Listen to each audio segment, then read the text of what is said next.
오늘은 디모데전서 1장 16절부터 있는 말씀을 가지고 공부하겠습니다. 1장 16절 다 같이 읽겠습니다. 그러나 내가 긍휼을 입은 까닭은 예수 그리스도께서 내게 먼저 일체 오래 참으심을 보이사 후에 주를 믿어 영생 얻는 자들에게 본이 되게 하려 하심이라. 하나님이 바울 선생에게 긍휼을 베푼 까닭은 바울 선생을 오래 참아서 구원을 시킴으로 말미암아 후세에 나는 버림받았다, 나 같은 사람은 구원 얻지 못한다, 나 같은 사람은 하나님이 버린다, 그렇게 생각하는 사람들이 없도록 모범을 보이기 위해서 그렇게 했다는 것입니다. 바울 선생 같은 사람이 구원받는 것 보니까 나도 구원받겠구나. 바울 선생은 유대인의 정통 바리새 교인 중에 바리새 교인이요, 유대인 종교 국회인 산헤드린 회원이요, 열렬한 유대교주의자로서 예수 믿는 사람들을 핍박하고 스데반이 죽을 때 총책임을 졌으며 예수 믿는 사람들을 잡아서 감옥에 넣고 죽이기도 하기 위해서 시리아의 다메섹으로 가다가 길거리에서 예수님의 광채를 받고 구원을 받은 사람입니다. 그러므로 보통 죄인이 아닙니다. 그리스도의 교회를 회파한 것도 엄청난 죄인데 예수 믿는 사람을 잡아서 감옥에 가두고 죽이는데 동의하기도 했으니까 우리가 생각할 때는 상상할 수 없죠. 그런 사람이 어떻게 구원을 받겠는가. 그러함에도 불구하고 하나님께서 바울 선생에 대해서 오래 참고 기다려서 그를 회개시켜서 구원시킨 것은 훗날에 예수 믿는 사람들이 자기가 무자격하다고 자기를 비평하는 사람이 없게 하기 위한 것입니다. 바울이 구원받는 거 보니까 우리도 구원받을 수 있다.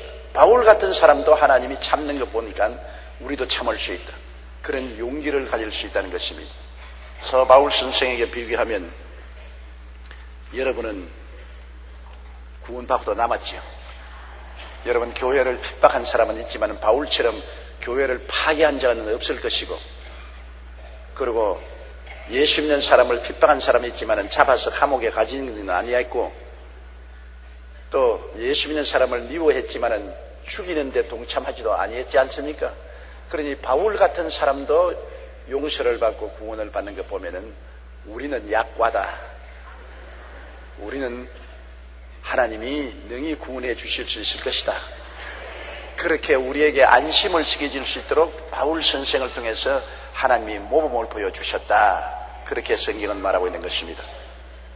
내가 긍휼을 입은 까닭은 예수 그리스도께서 내게 먼저 일체 오래 참으심을 보이사 후에 주를 믿어 영생 얻는 자들에게 본이 되게 하려 하심이라. 하나님이 사람을 구원하시는데 정말 오래 참습니다. 농부가 농사 지을 때 성급하면 농사 못 짓지 않아요. 봄에 모를 심으면 뜨거운 여름철에 힘을 메고 비료를 주고 피를 뽑아내고 벌레를 잡고 오래 참아서 견딥니다. 논말에 논이 너무 마르면 애타하고 홍수가 들어오면 또 발부둥을 치고, 그래서 가을에 거두는 것입니다. 성급하게 빨리 벼를 자라게 하려고 벼가 피기도 전에 가서 목을 쪽쪽 뽑아 당기면 다 하얗게 말라 죽어버리고 말 것입니다. 오래 기다리는 것입니다. 자식을 기르는 부모도 엄청나게 기다립니다. 빨간 핏덩어리를 낳아가지고서 강보에 사서 그것이 자랄 것을 꿈으로 상상하고, 부모들은 다 아들, 딸이 성장해서 성인이 될 것을 마음속으로 꿈을 꾸면서 현실을 참아나가는 겁니다. 똥을 몇 섬을 받아내고 오줌을 몇 마를 받아내고 얼마나 못되게 구는 것 참고 견디고 참지 않습니까? 왜냐하면 마음속에 기대를 가지고 있는 것입니다. 꿈을 가지고 있는 것입니다. 내 아들, 내 딸이 장성해서 훌륭한 아들, 딸이 될 것이라는 마음의 꿈이 있기 때문에 그 꿈을 바라보고 현실을 바라보지 않습니다. 현실을 참습니다. 견디고 참고 또 참고 또 참고, 그렇게 함으로 말미암아 장성한 아들, 딸들이 되게 만들어주는 것입니다. 우리 하나님이 우리를 예수 그리스도의 형상을 닮은 자녀로 만들기 위해서 저 죄악 덩어리인 세상에서 불러내서 얼마나 하나님이 오래 참으시는지 말할 수 없습니다. 못되게 구는 것 주님께서 또 용서하시고 또 참으시고 또 긍휼을 베푸시고 또 사랑하시고 오래 참아서 하나님이 한면으로 사랑하시고 한면으로는 징계를 때리시고 채찍하시고 그러면서 우리를 점점 키워서 그리스도의 형상이 담게 된 것입니다. 이렇기 때문에 우리가 당장 변하지 않는다고 낙심할 필요는 없습니다. 내가 담배 안 피겠다고 새해 결심하고 난 다음 열흘이 못 되어서 또 담배값 들고 나와서 담배 피면 나는 버림받았다. 나는 쓸모없는 인생이다. 그러나 하나님은 그 사람에 대해서 꿈을 가지고 계십니다. 하나님은 또 성령으로 역사하시고 변화시키는 역사를 베푸는 것입니다. 성격이 급한 사람도 아무리 회개를 해도 또 성격 그대로 나옵니다. 나는 도저히 변화받을 수 없다고 생각하지만은 하나님은 오래 참으사 그가 서서히 변화받을 수 있도록 만들어주는 것입니다. 세월이 흘러서 뒤를 돌아보면 야, 내가 그런 가운데서 변화받아 지금까지 왔구나 하는 것을 알 수 있는 것입니다. 유명한 조각가인 미켈란젤로가 하루는 길을 건너가다가 길거리에 버려놓은 큰 대리석 덩어리를 보았습니다. 그냥 못난 대리석 덩어리요. 길거리에 버려놓았어. 사람들은 오고 가면서 그 버린 돌멩이로 생각했는데 미켈란젤로는 가만히 대리석을 보면서 그 대리석 안에 감추어진 천사를 보았습니다. 그 마음에 꿈을 가졌습니다. 저 대리석을 잘 쫓아내면 훌륭한 천사가 되겠구나. 그래서 그는 당장 끌을 가지고 와서 망치를 들고 그 대리석에서 조각을 만들기 시작했습니다. 사람들이 오다 가다 보면서 아니 미켈란젤로씨 당신 뭘 합니까? 그 버려진 돌멩이에 뭐 하겠다고 정을 대어서 찍습니까? 그럴 때 미켈란젤로는 씩 웃으면서 나는 이 돌멩이 안에 감추어 놓은 천사를 해방시키려고 하는 것입니다. 천사가 어디 있나요? 다른 사람 눈에는 천사가 안 보입니다. 그러나 미켈란젤로의 눈에는 그 조각가의 눈에는 천사가 안에 보입니다. 그래서 자기 마음속에 보이는 천사대로 자꾸 돌을 찍었습니다. 하루가 지나고 이틀이 지나고 사흘이 지나고 한 달이 지나고 두 달이 지나고 석 달이 지나고 세월이 지나니까 점점 돌은 천사의 모습으로 변해서 나중에는 날개를 활짝 편 아름다운 천사가 그 돌멩이에서 해방되어 나왔습니다. 그때야 사람들은 보고 감탄을 했습니다. 우리는 돌멩이밖에 못 보았는데 미켈란젤로는 그 돌멩이 속에 감추은 이 천사를 보고 찍어내어서 결국 천사를 해방시켰구나. 일반 사람들은 우리 보고 저 못된 놈, 거짓말쟁이, 성급한 놈, 담배 피우고 술 마시고 방종하고 버림받은 놈이라고 그렇게 생각할지 몰라도 하나님은 그 속에 하나님의 아들의 모습을 보고 계신 것입니다. 사람들은 버림받은 인생이라고 생각해도 하나님은 하나님의 아들의 모습을 보았기 때문에 그 사람을 불러서 예수 믿게 하시고 성령으로 찍어내는 것입니다. 자꾸 그 죄 덩어리인 인생을 성령으로 찍어내가지고서 한 달이 지나고 두 달이 지나고 1년이 지나고 2년이 지나고 3년이 지나고 확연히 변화된 크리스찬이 되어버리고 마는 것입니다. 야, 저 사람이 어떻게 저렇게 변했는가? 그럴 수가 없는데 저런 사람이 어떻게 저렇게 변할 수 있는가? 나중에는 사람들이 보고 놀라지만은 하나님이 죄인을 부르실 때는 하나님의 눈에는 그 속에 감추어진 하나님의 아들의 모습을 보셨기 때문에 부르셔서 하나님은 성령으로 찍어내시고 그래서 그 죄악 덩어리 속에 있는 하나님의 아들의 모습을 해방시켜내는 것입니다. 그러므로 여러분은 아직까지도 완성품이 아닙니다. 여러분은 아직 비완성품입니다. 여러분을 하나님은 성령으로 말씀으로 지금 찍어내고 있는 것입니다. 오늘 또 저희 설교 말씀을 통해서 여러분을 하나님이 찍어내고 있습니다. 여러분을 변화시켜서 하나님의 자녀의 모습을 담도록 만들어가고 있는 것입니다. 우리는 진행형입니다. 계속해서 죽는 그날까지 우리는 만들어져 가는 것입니다. 우리가 얼마나 더 그리스도의 형상을 닮았는가에 따라서 하늘에 올라갈 때 영광이 다른 것입니다. 어떤 사람은 해와 같이 빛날 것이고 어떤 사람은 달과 같이 빛날 것이고 또 다른 사람은 별과 별들 사이에 빛나게 될 것입니다. 모두 다 이 땅에 사는 동안에 말씀과 성령으로 하나님이 빚어낸 그 모습대로 우리가 장성하는 것입니다. 이렇기 때문에 이 땅에서 우리가 예수 믿고 난 다음에 오래 살 필요가 어디 있느냐? 구원받았으면 제깍제깍 천국으로 가버리면 좋지 않을까 그렇게 생각하는 사람도 있겠지만은 이 땅에 사는 동안에 하나님이 우리를 빚고 계시기 때문에 오래 살수록 잘 빚어낼 수가 있는 것입니다. 오래 살면서 하나님 말씀과 성령으로 변화를 받아야 하늘나라에 가서 그만한 영광을 얻을 수가 있는 것입니다. 제각 예수 믿다 말자 별로 손댈 수도 없이 그냥 하늘나라 가면 그것은 해도 달도 별들도 못되고 그것은 개똥벌레같이 돼가지고서 반짝 그럴 정도밖에 안 될 것입니다. 그러므로 우리가 장수하는 것도 이 땅에서 변화받기 위한 시간을 가지기 위해서 그렇게 하는 것입니다. 이러므로 사도 바울 선생을 하나님이 모범으로 세워놓으셔서 우리에게 낙심하지 않게 하려는 것입니다. 야, 너 같은 인생이 무슨 예수 믿고 천당 가려거나 웃긴다 웃겨. 아이고, 네가 천당 간다면 저 이웃집 개가 웃는다. 그럴 때 성령은 말합니다. 바울 선생을 보아라. 하나님이 바울 선생 같은 교회를 회방하고 성도들을 감옥에 가두고 성도를 죽이는 데 앞장서고 한 그 사람도 참아서 구원시키는데 너는 거기에 비하면 약과다. 걱정할 것 없다. 그래서 항상 바울 선생의 구원의 역사를 통해서 우리에게 용기를 주고 희망을 주려고 하나님이 하셨다고 바울 선생은 말씀하고 있는 것입니다. 17절요. 영원하신 왕 곧 썩지 아니하고 보이지 아니하고 홀로 하나이신 하나님께 존귀와 영광이 영원무궁하도록 있을지어다. 아멘. 우리 하나님은 삼위일체 하나님입니다. 아버지와 아들과 성령. 분명히 아버지는 아버지고 아들은 아들이고 성령은 성령이지만은 그러나 항상 세 분이 하나가 되어 있는 것입니다. 아버지 안에 아들과 성령이 계시고 아들 안에 아버지와 성령이 계시고 성령 안에 아버지와 아들이 계십니다. 어떻게 그런 일이 있을 수 있느냐? 이것은 3차원의 인간 생각으로는 해석할 수 없는 하나님의 기적인 것입니다. 이걸 기억고 비유로 들려면은 태양으로 비유를 들 수 있습니다. 해가 저렇게 하늘에서 비치고 있지 않아요. 그러나 해가 비치는데 여러분 문을 달아놓고 창틈에 구멍을 뚫어 놓으면 빛이 샥 들어옵니다. 해는 안 보이는데 빛만 들어옵니다. 해는 안 보이는데 빛만 들어오는데 빛을 통해서 보면 해가 보입니다. 그리고 빛에 손을 대보면 손이 따뜻합니다. 빛만 들어오는데 빛 안에 보니까 태양이 들어있고 그 다음은 빛만 있는 줄 알았는데 손을 비춰보니까 열이 따뜻한 것입니다. 그거 보면 빛 안에 태양이 있고 태양 안에 열이 있는 것입니다. 그러므로 따뜻한 태양을 비추려고 따뜻한 데 가서 오그리고 앉아있으면 따뜻한 태양만 받는 것이 아닙니다. 빛도 비치게 되고 태양도 반짝반짝 빛나는 걸 보게 되는 것입니다. 언제나 같이 있어요.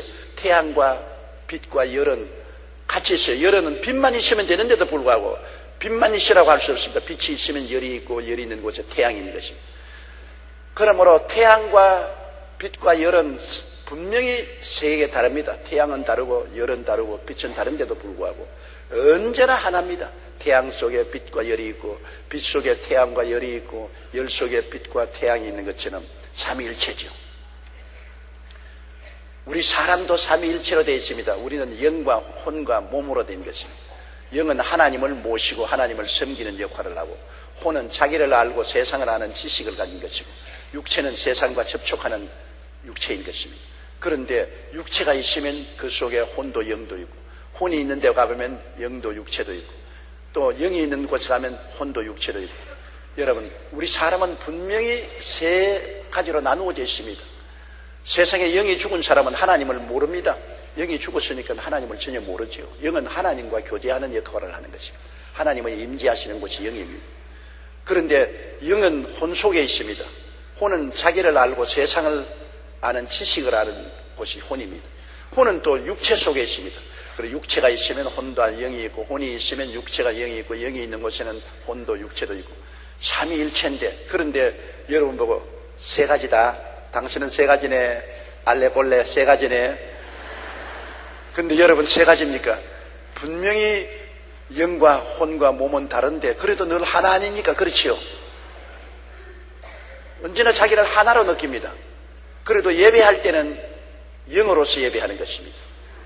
그러나 가계부 적을 때는 혼으로서 가계부를 적습니다. 지식으로 수학적 계산을 하고. 그러나 밥 먹고 만지고 느낄 때는 육체로 가지는 것입니다. 분명히 역할이 다릅니다. 영의 역할이 다르고 혼의 역할이 다르고 육의 역할이 다른데 그러나 따로 있느냐? 아닙니다. 일체입니다. 일체 속에 삼위가 있고 삼위 속에 일체가 있는 것입니다. 우리 하나님은 한 하나님의 심 속에서 아버지가 있고 아들이 있고 성령이 계시고, 아버지와 아들과 성령이 계신가 하면은 또 그분은 삼위일체고, 그런데 아버지는 영이시라 안 보입니다. 성령도 영이시라 안 보입니다. 안 보이는 아버지와 성령은 누구를 통해서 보이느냐? 그 아들 예수님을 통해서 보이는 것입니다. 예수님은 하나님 아버지의 영광의 강체시여 그 본체의 형상입니다. 삼위일체 하나님 중에 형상으로 나타난 분은 예수님이신 것입니다. 그러므로 예수님을 보면 아버지를 보았고 성령님을 보는 것입니다. 눈에 보이는 형상은 예수님이 유일하게 눈에 보이는 형상입니다. 아버지는 안 보여요. 영이신 것입니다. 성령님도 안 보여요. 그러나 아버지와 성령은 예수님이라는 형상을 통해서 우리에게 나타나서 볼 수 있는 것입니다. 2000년 전에 예수님이 이 땅에 와서 33년 동안 살아셨는데 바로 그 예수님이 아버지의 형상이요 성령님의 형상인 것입니다. 그러므로 그 예수님의 사역을 통해서 눈에 안 보이는 아버지가 어떠한 아버지이신 것을 우리는 깨달아 알 수 있고 이해할 수가 있는 것입니다. 오늘날 또 여러분, 우리가 기도할 동안에 환상이나 꿈으로 하나님을 본 사람은 없습니다. 언제나 기도할 때 환상으로 하나님을 보았다는 사람은 예수님을 본 것입니다. 몸에 예수님이 나타나시고 환상으로 예수님이 나타나시고,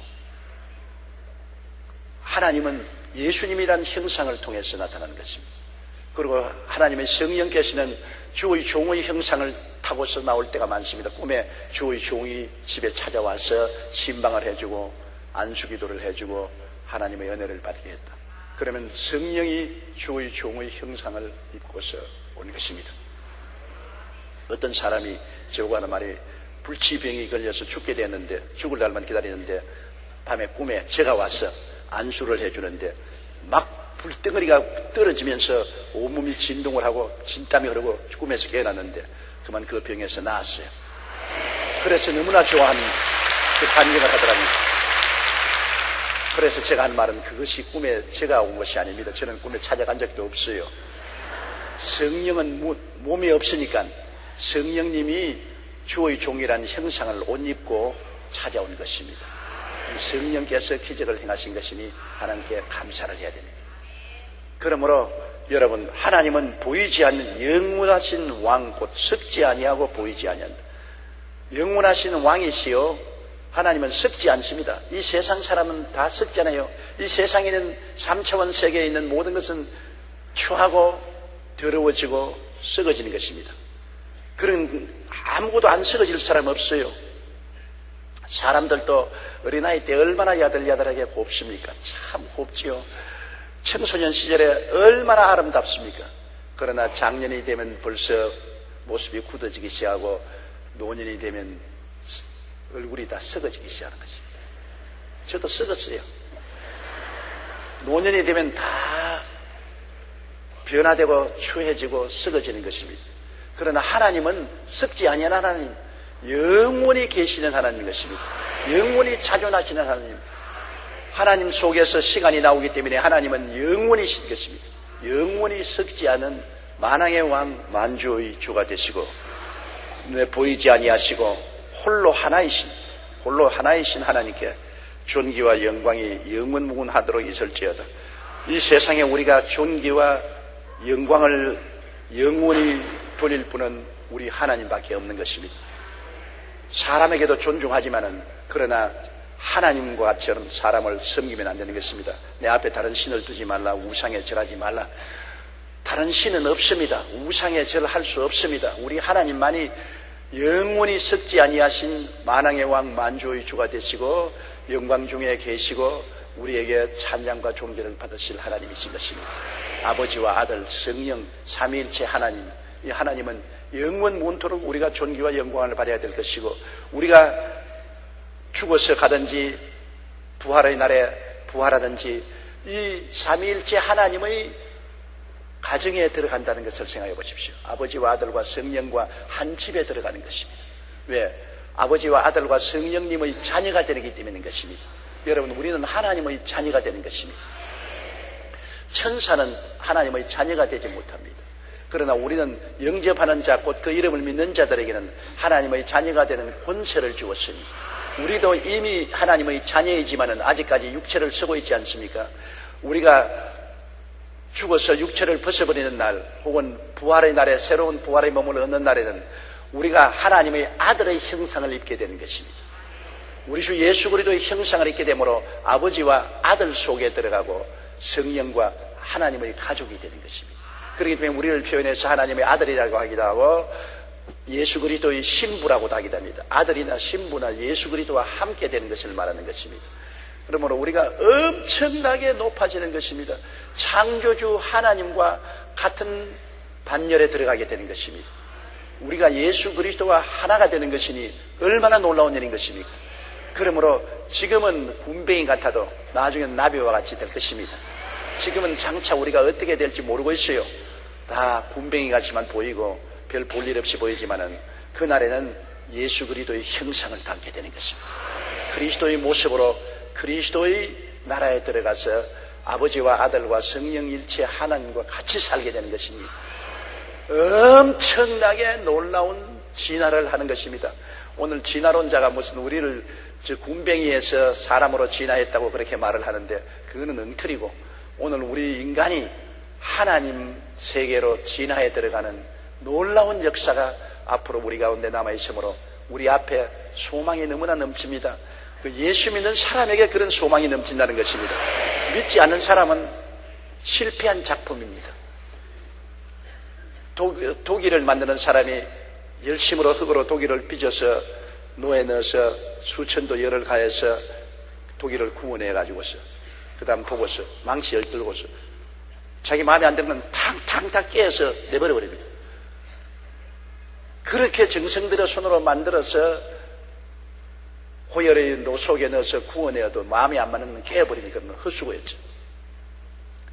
우리 예수 그리스도를 믿지 않은 사람은 헛수고한 도기와 같이 깨뜨려진 독인 것입니다. 버림받은 독인 것입니다. 영원한 쓰레기 때문에 지옥으로 버림을 받게 되는 것입니다. 그러나 예수를 믿는 우리들은 하나님의 걸작이요 완성 작품이 되는 것입니다. 예수를 믿는 사람은 성령으로 말미암아 놀라운 하나님의 작품이 되어서 하나님의 아들의 형상을 담게 되지만, 예수를 믿지 않은 사람은 이 세상에서 존재적으로 실패한 작품입니다.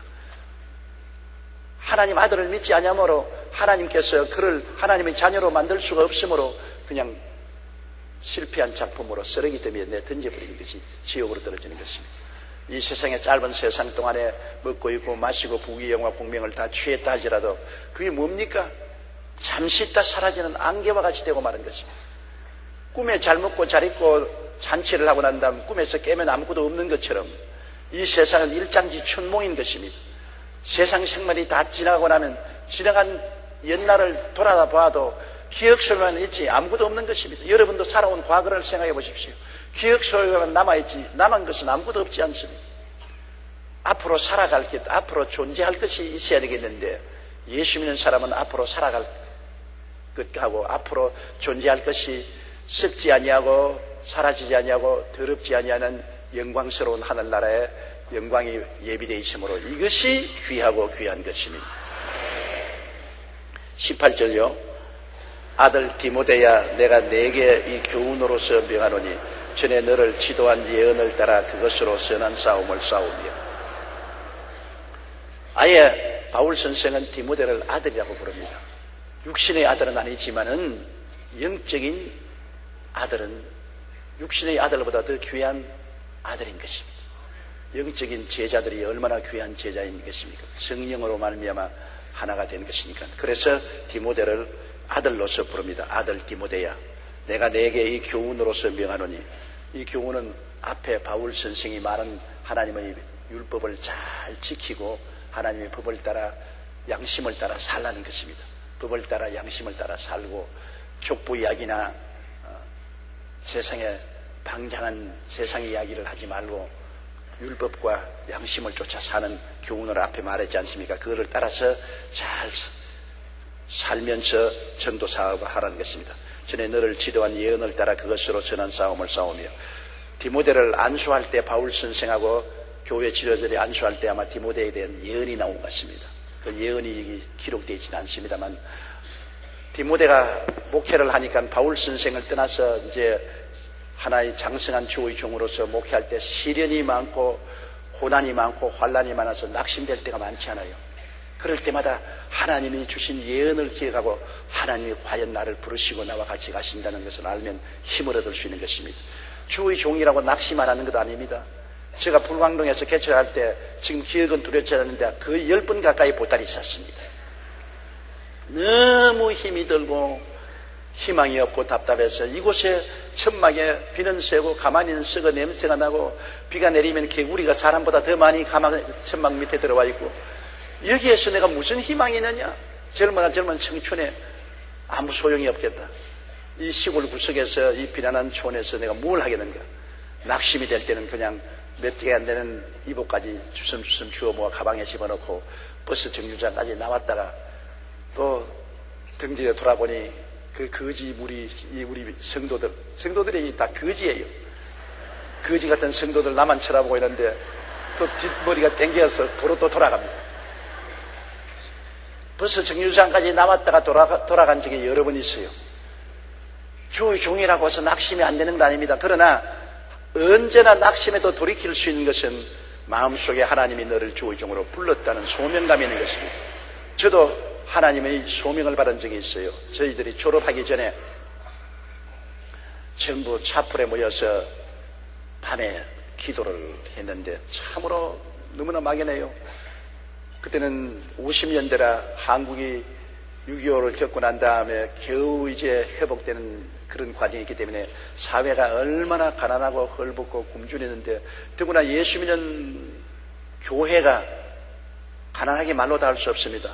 자, 학교는 졸업해 나가야겠는데 학교에 있을 때는 미국 선교사들이 구제물자 옷도 주고 구제물자 양식도 주어서 옷도 얻어 입고 얻어 먹었는데, 학교를 기숙사를 떠나니까 이제는 먹을 곳도 없고 옷 줄 사람도 없고, 140 땅에 어디 갑니까?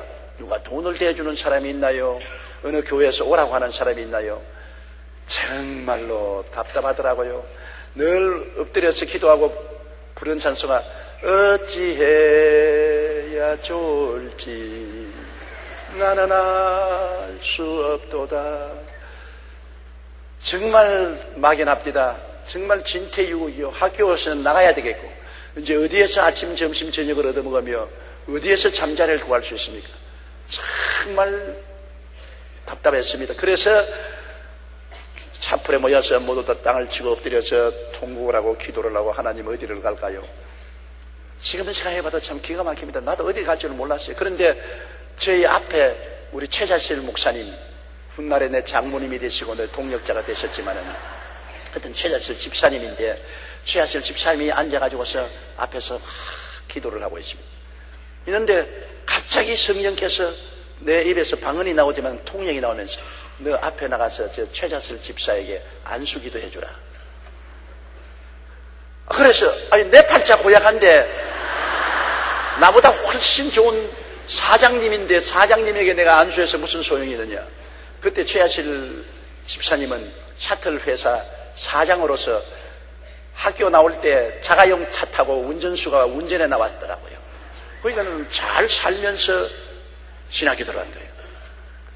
그래서 우리는 뭐 가차이도 안 가고 우리하고 딴 사람이라고 생각했는데, 거기 가서 나보고 안수하라 하니까, 언제나 높은 사람이 낮은 사람 위해서 안수하지, 낮은 사람이 높은 사람 위해서 안수 안 하잖아요. 아유, 하나님, 나는 못합니다. 그러니까 가서 안수하라. 그래서 내가 앞으로 나가서 최 집사님, 하나님이 안수해 주라고 했는데 안수해도 좋습니까? 그러니까 나를 쳐다보더니만 싱긋이 웃으면서 안수하라 그래요. 그래 내가 안수를 하는데 방언이 쫙 나와요. 그러면 방언 통역이 나오면서 이 학교를 졸업하고 너는 세상에 나가서 교회를 개척할 것이요. 우리 최 집사님 뭐 하는 거니까. 얼마 있지 않아야 너는 너 남편에게 이혼을 당할 것이다.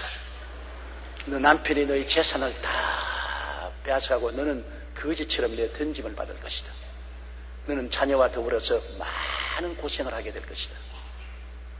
그러더니만 또 그 다음 내에 대한 예언이 나와요. 너는 졸업을 하고 난 다음에 군에 입대에 들어가서 반죽어서 나올 것이다.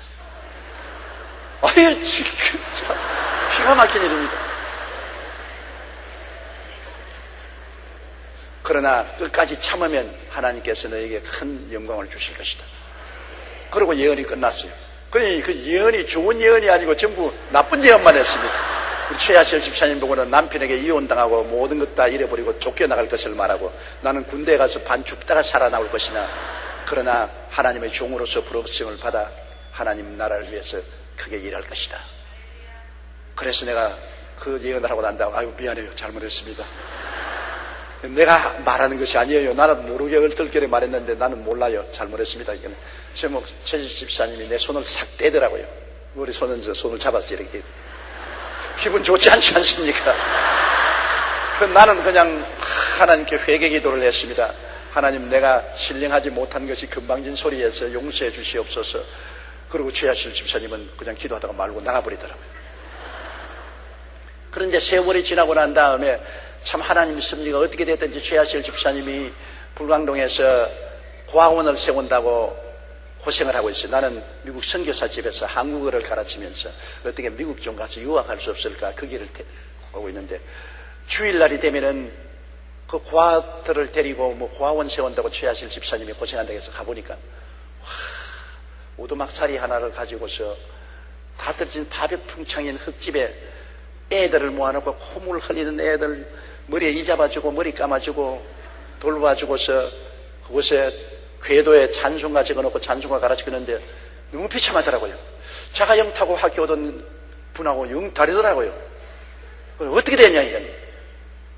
남편이 바람이 나서 다른 여자하고 살림을 나가면서 정식으로 이혼 소송을 냈다. 왜냐 나하고 같이 안 살고 예수에게 미쳐가지고서 집안 살림을 안 하니까 내가 도저히 살 수 없다고 이혼 소송을 해서 공장도 다 빼앗아가고 모든 것 다 빼앗아가고 이제는 빈손 들게 됐다고. 그래가지고서 흐느끼 울고 있더라고요. 정말 불쌍해서 못 보더라고요. 이제 신세가 바뀌어졌어요. 나는 미국 사람 집에서 있으니까 미국 사람들이 먹는 옷도 있고 입는 옷도 있고 과자도 있고 음식도 있었어요. 그래서 깡통도 옷까지도 과자에도 내가 주일날 되면 보따리에 사가지고 들고서 갖다 주고 그 애들 데리고 예배를 드리고 한 것이 인연이 됐어요. 그래서 너무 불쌍하니까 떠날 수가 없는 데다가 또 교인들이 모이게 오니까 또 교인들하고 또 복음을 전해야 되고 그래서 거기에 서서 천막을 치고 가마니를 갈고 교회를 진 것이 1958년도였었습니다. 5월 18일 날 교회를 정식으로 시작했습니다. 그런데 그 이후로 교회가 1년에 될 만할 때 나는 군대에 갔어요. 가서 군대에서 훈련받고 임지로 임명을 받아서 복무하다가 얼마나 심한 병이 들렸던지 영 죽게 됐어요. 꼭 예언 그대로예요. 영 죽게 되어서 병원에 입원을 했는데 8시간 수술을 하고 난 다음 의사들이 못 산다고. 그래서 저를 시체실 옆으로 옮겨 놓았어요. 이제 죽으면 시체실로 옮기겠다고. 못 산다고. 살아갈 수가 없다고. 그때는 시에는 무슨 좋은 약도 없고 뭐 치료받을 도리도 없고 얼마나 아프고 고통스럽던지 제가 외마디 소리를 듣는데 그때 내 마음속에 기억나는 것이 그 예언이 기억이 나더라고요. 네가 군대에 가서 죽을 병에 걸렸다가 건강하게 살아나와서 하나님의 종으로 일할 것이다. 그게 기억이 나니까 그 예언의 말씀이 그렇게 힘이 되더라고요. 내가 이래도 안 죽지. 내가 아무리 이렇게 아파도 안 죽지. 그 예언의 말씀을 한 번 받은 것이 그 어둡고 캄캄한 절망의 밤을 지날 때 그것이 잡을 수 있는 끈이 되더라고요. 나 절대 안 죽는다. 그때 예언할 때 내가 이 고통에서 살아나서 주의 종이 된다고 예언했잖느냐. 그러니까는 또 마귀가 와서 그 예언 가짜 예언이다. 그래서 내가 가짜 예언 아닌 것인데 그 예언대로 최자실 집사님이 이혼당했지 않느냐. 그거 진짜 다 이루어졌지 않느냐. 이 내 예언도 이루어졌는데 다 죽는다 그랬습니다. 여기까지는 사람은 다 날 보고 이제 죽는다고 말했는데 제가 안 죽고 그 고통 속에서 살아나서 제대하고 주의 종이 되었습니다. 이래서 예언의 말씀이 얼마나 큰 힘과 위로가 되는지 몰라요. 그러므로 어둡고 캄캄할 때는 여러분 하나님의 약속의 말씀밖에는 의지할 데가 없습니다. 사람도 의지할 수 없고 환경도 의지할 수 없고 온 천지가 캄캄할 때는 주님의 말씀을 부여잡는 것이 제일 좋은데 물론 예언의 말씀도 좋지만은 예언의 말씀보다 더 좋은 것이 기록된 말씀인 것입니다. 성경에 기록된 말씀은 그 어느 말씀보다도 더 위대한 말씀인 것인데, 그러므로 우리가 말씀을 읽고 듣고 공부하고 그 말씀을 꽉 붙잡으면 눈에는 아무 증거 안 보이고 귀에는 아무 소리 안 들리고 손에는 잡히는 것 없을지라도 내 앞길 7월까지 어두워도 말씀을 잡고 나가면 승리할 수 있는 것입니다. 믿음은 들음에서 나며 들음은 그리스도의 말씀으로 말미암는다고. 말씀이 있으면 믿을 수가 있어요. 말씀이 없는 데는 믿을 수가 없어요. 허공을 치고 어떻게 믿습니까? 말씀이 있으니까 우리가 꽉 믿지요. 우리가 알거니와 하나님을 사랑하는 자 곧 그 뜻대로 부르심을 입은 자들에게는 모든 것이 합력하여 선을 이루느니라. 이런 말씀 얼마나 좋습니까? 내 환경에 어려운 고통과 시련과 환난이 많이 다가올 때 의지할 수 없이 흔들릴 때도 이 말씀은 흔들리지 않습니다.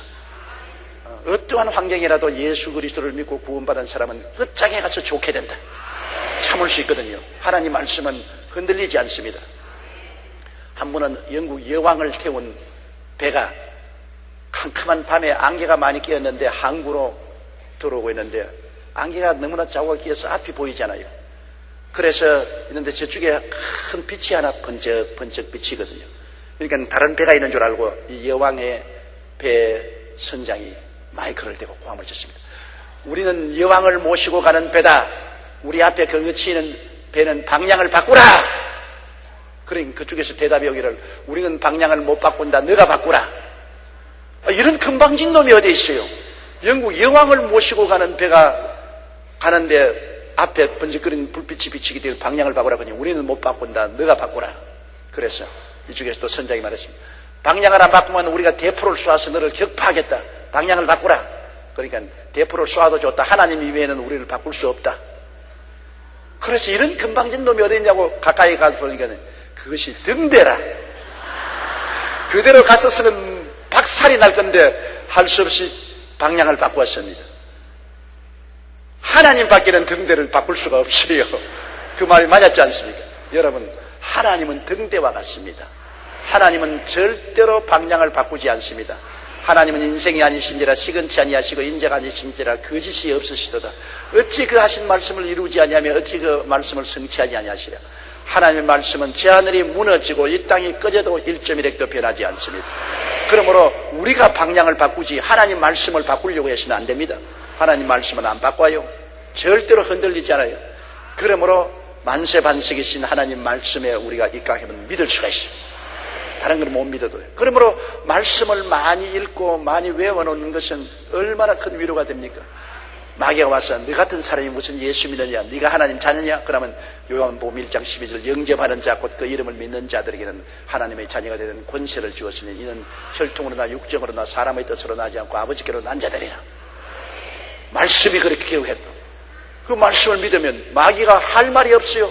입이 12개 있어도 할 말이 없습니다. 말씀에 기록됐으니까. 병이 들어 아파서 죽을 징해인데 모든 사람이 너 그 병으로 죽겠다고 하는데 말씀은 반짝반짝 빛이 납니다. 그 뭐냐? 제가 채찍에 맞음으로 너가 나음을 입었나니. 예수님이 빌라도의 뜰에서 채찍에 맞아서 5만 가지 병을 다 알았습니다. 우리 병을 다 알았어요. 예수님이 다 알아서 청산해버리고 내가 다 이루었다 했는데 예수님이 채찍에 맞으심으로 내가 나음을 입었다. 이 말씀은 부여잡을 수 있는 것입니다.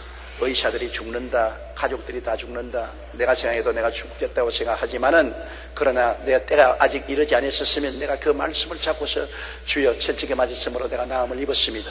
나는 모르겠습니다. 다른 것은 무엇인지 모르겠어도 하나님 말씀만은 압니다. 주께서 채찍에 맞았으므로 내가 나음을 입었습니다. 나는 나은 사람입니다. 나는 건강한 사람입니다. 나는 강건합니다. 나는 틀림없이 삽니다. 믿을 수 있습니다. 그리고 그 믿음을 가지고 나갈 때 하나님은 내 믿은 대로 될지어다. 내 느낀 대로 될지어다 안 했습니다. 내 믿은 대로 될지어다. 말씀이 바로 우리가 믿을 수 있는 근거가 되는 것입니다.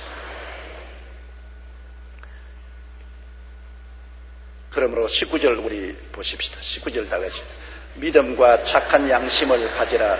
어떤 이들은 이 양심을 버렸고 그 믿음에 관하여는 파선하였느니라. 그러므로 믿음과 착한 양심을 가져라. 믿음이란 내가 말씀드린 것처럼 말씀을 열심히 읽고 공부하고 말씀에서 믿음을 말하는 것입니다. 말씀을 떠나서 헛소리하는 사람 많거든요. 이단 사설들은 말씀을 아전인수격으로 해석을 하고 말씀에 없는 소리를 합니다. 자기가 특별히 묵시를 받았다, 환상을 받았다, 계시를 받았다. 하늘에서 나온 천사라도 성경에 기록된 말 이외에 다른 말을 말하면 저주를 받을지어다. 여러분, 말씀 이외에 다른 소리 하는 것은 저주 같습니다. 말씀을 해석할 때도 언제나 예수 그리스도 십자가 중심으로 해석해야지 예수님을 떠난 해석은 절대로 안 됩니다. 성경의 중심은 예수님인 것이고 예수님 사역의 중심은 십자가의 죽으심과 부활하심인 것입니다.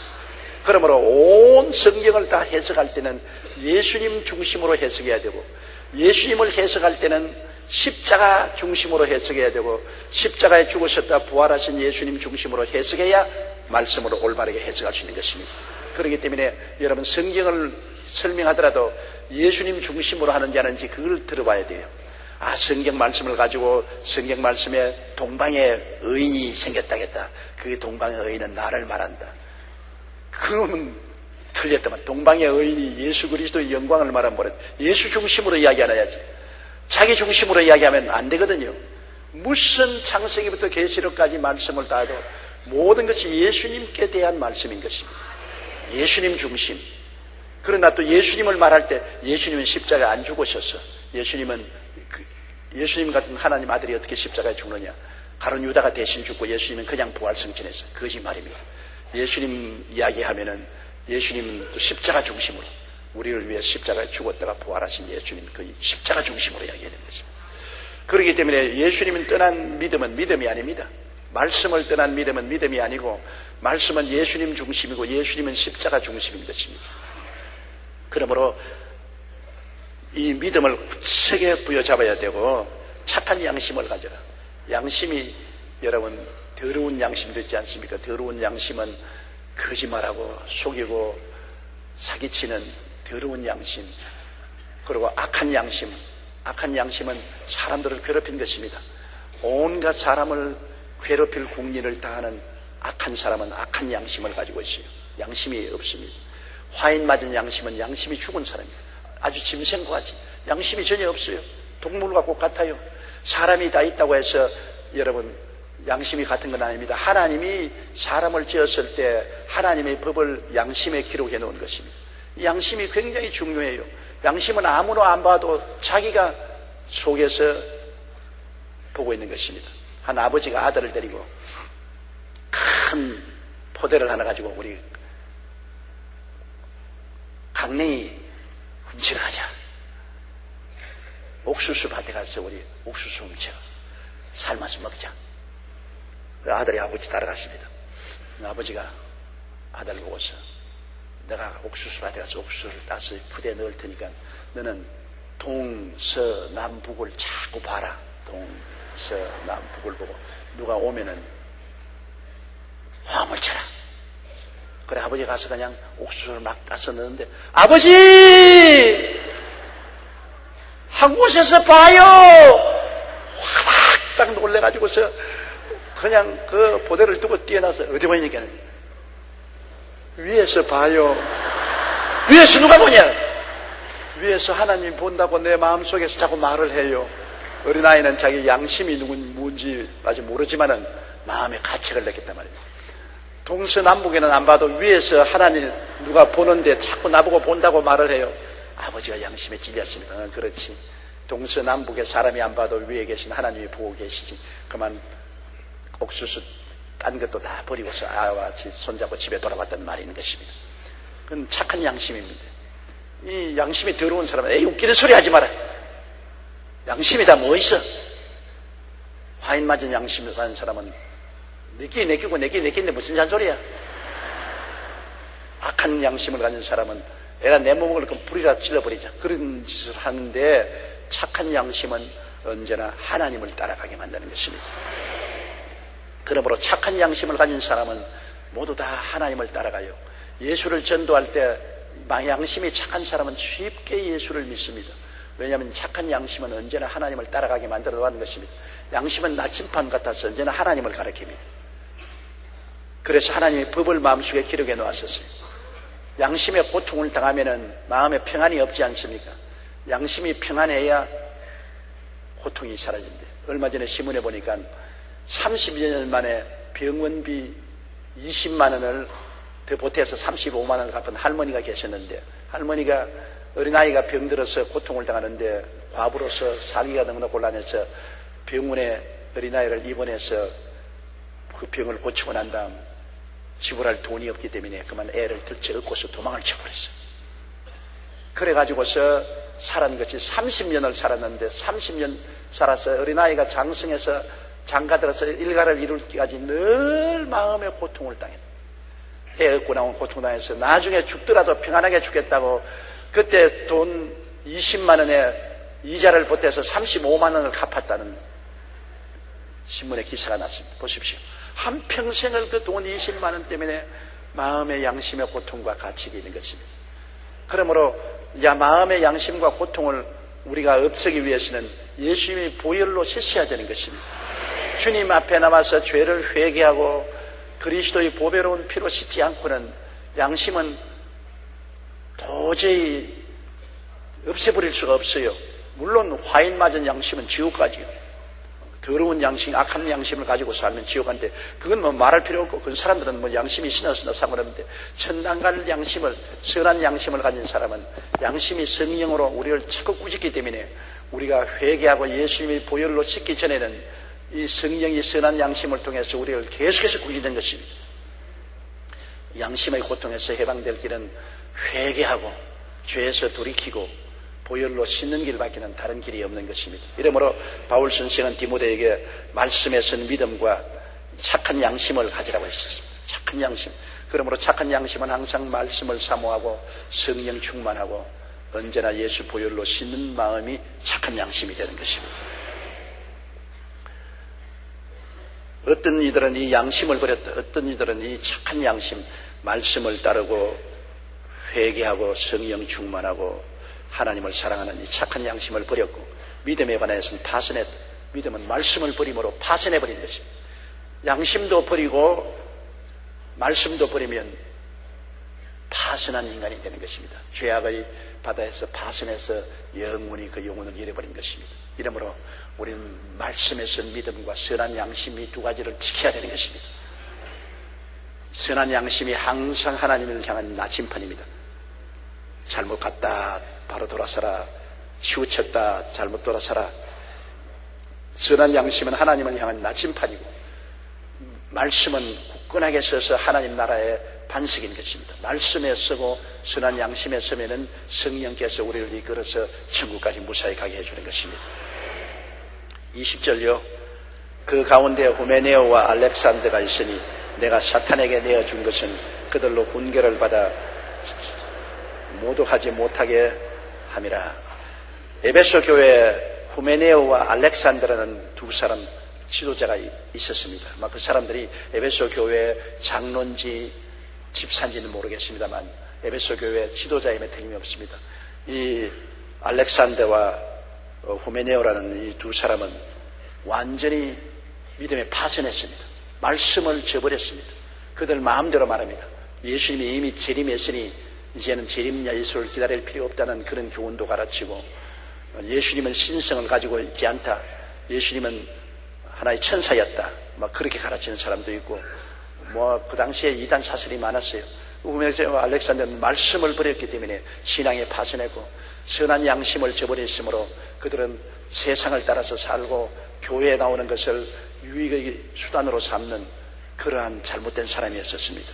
이러므로 바울 선생은 후메네오와 알렉산더를 사탄에게 내어줬다. 어지간해야 사탄에게 내어주죠. 사탄에게 내어줬다는 것은 바울 선생이 그들을 출교시켰다는 것입니다. 세상으로 내어 쫓았다. 더 이상 하나님이 교회에 있지 못하게 출교 처분을 했다. 교회에서 출교를 해서 마귀에게 가도록 만들었다. 옛날에는 사도적인 군 요사이도 하나님의 교회를 회파하고 잘못하면 당회에서 출교 처분을 할 수 있습니다.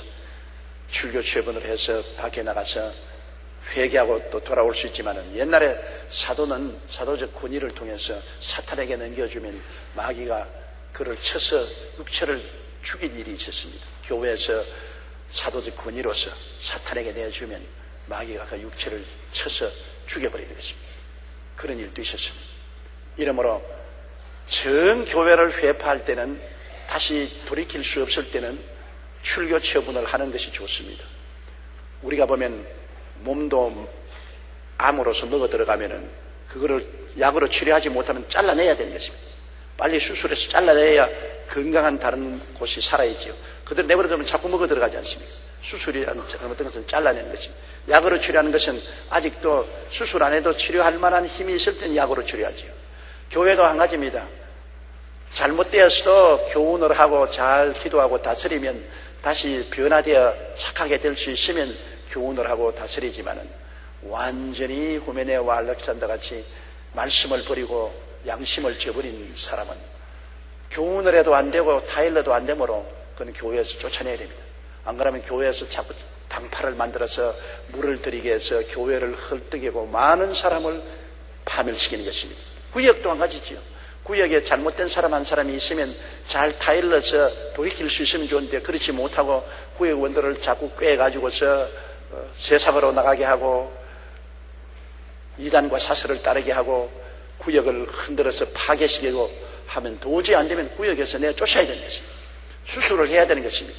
그렇지 않고 내버려두면 온 구역 전체가 다 망가져버리고 마는 것입니다.